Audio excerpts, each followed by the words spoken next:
SIR সংক্রান্ত বিভিন্ন সমস্যা ও অভিযোগ তুলে ধরে সোমবার মালদা জেলা শাসকের দ্বারস্থ হলেন মালদার তৃণমূল নেতৃত্ব। তৃণমূল জেলা কমিটিতে থাকা রাজ্যের মন্ত্রী সাবিনা ইয়াসমিন, মন্ত্রী তাজমুল হোসেন, বিধায়ক আব্দুল রহিম বক্সি, চন্দনা সরকার, জেলা পরিষদের সভাধিপতি লিপিকা বর্মন ঘোষ, ইংরেজবাজার পৌরসভা চেয়ারম্যান কৃষ্ণেন্দু চৌধুরী সহ অন্যান্যরা মিলে এদিন মালদা জেলার প্রশাসনিক ভবনে যান। জেলা শাসক প্রীতি গোয়েলের সঙ্গে দেখা করেন।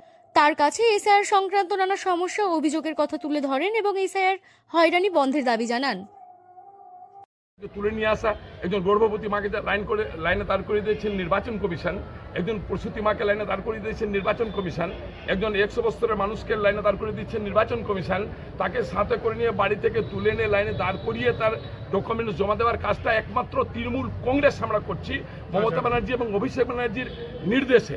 সেই নির্দেশকে পালন আমরা করছি মালদা জেলার ক্ষেত্রে, বিশেষ করে মালদা জেলার ক্ষেত্রে।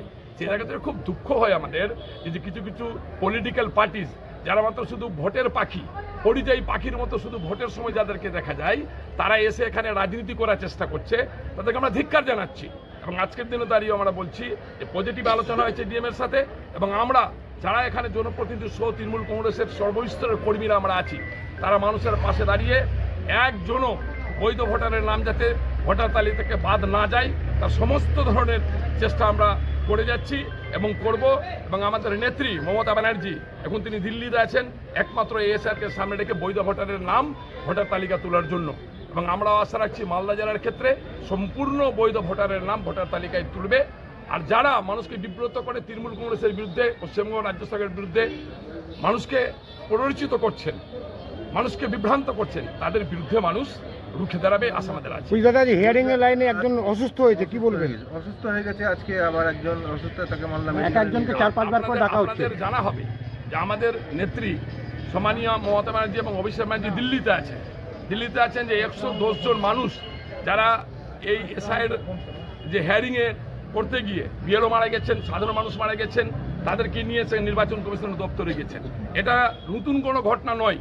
আপনি যদি খোঁজ নিয়ে দেখেন এরকম অসুস্থ মানুষের সংখ্যা প্রতিদিন পশ্চিমবঙ্গের বিভিন্ন হিয়ারিং সেন্টারে প্রতিদিন আপনি গোটা পশ্চিমবঙ্গে 50টা লোক পাবেন যেরকম অসুস্থ হয়ে পড়ে যাচ্ছে। 100 বছর বয়স অসুস্থ মানুষ, তাদের জন্য কোনো রকম ব্যবস্থা নির্বাচন কমিশন করেনি।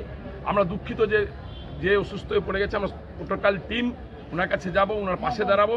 আমাদের নির্দেশ আছে সেরকম দল থেকে আমরা তাকে সমস্ত ধরনের সহায়তা করার চেষ্টা করব, প্রশাসন যদিও করছে। এবং আমি আবারও নির্বাচন কমিশনকে আমরা বলবো একটু লজ্জা করুন।